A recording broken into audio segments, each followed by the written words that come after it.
Do you guys remember when Tai Tuivasa was like one of the biggest, prospects in the heavyweight division not too long ago? I mean, they were trying to push Tai Tuivasa like crazy, and it's all because of his style of fighting. We all know that Tai Tuivasa, has really heavy hands, and he was in a knockout streak for a while in the UFC. I think he was like in a fight knockout streak. He was, knocking people out like Struve, Handsucker, Hardy, Sakai, and of course that famous knockout that put him on the map, Derek Lewis.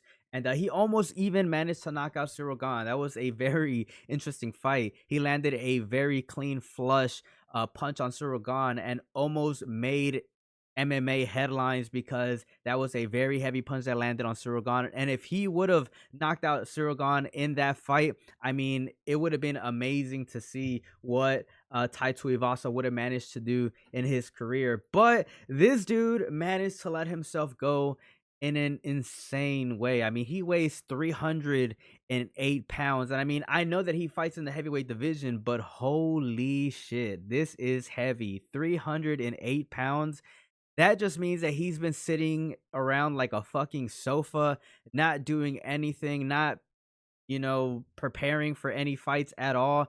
He literally, is on the off season definition. I mean, he's almost as big as Paddy Pimblett whenever he's in off season. It's insane. I mean, I don't blame him, because he did have a significant fall from grace from having like a 5 fight KO streak to going into 5 straight losses. I mean, I understand 100% completely, but this is 100% unacceptable, except especially from like a professional standpoint. Because I mean, how do you allow yourself to get this big as a professional MMA fighter? It just doesn't make any sense. I mean, this is what he looks like nowadays, and that is big. That is huge. And it's even worse because they uploaded, sparring, or not sparring footage, but like this they uploaded footage of him hitting the pads, and he just looks so sluggish for a pro fighter. I mean, it looks like,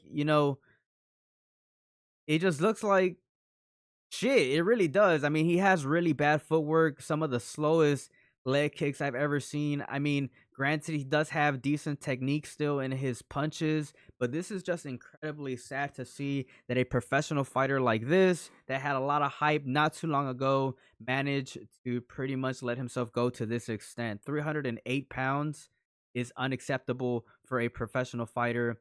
I mean, like I said, he still looks pretty good, punching technique wise, but you could definitely tell that he is he's slowing down throughout the past session, you know?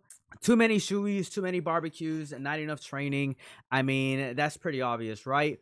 Nonetheless, I know that Tai Tuivasa right now is in pretty terrible fucking shape, even for a heavyweight. But I would really like for him to come back and have a good performance in the UFC, preparing for his next fight. He's is in deep waters right now. I think that he's in territory for being cut from the UFC just because he's losing fights. I mean, yeah, he is an entertaining fighter, and we have to respect that he at least gives a fuck on giving the fans, entertaining fights. And for that, we have to give him his respect because he at least tries to be an entertaining fighter, and his style shows it.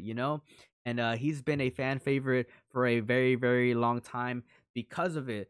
So, with that being said, I honestly would really like to see Tai Tuivasa, come back to the UFC, have a good performance, lose the weight, man, and lay off the shoeies, lay off the barbecue, fucking hit the gym, run some fucking miles, go on some chicken, broccoli, and rice, diet for a couple of days, lose the weight, and pretty much come to the UFC ready to go. That's all I could expect, and that's all I hope for Tai Tuivasa, in my honest opinion. But let me know your thoughts in the comments, man. As always, it's a pleasure. Peace out, and have a good one.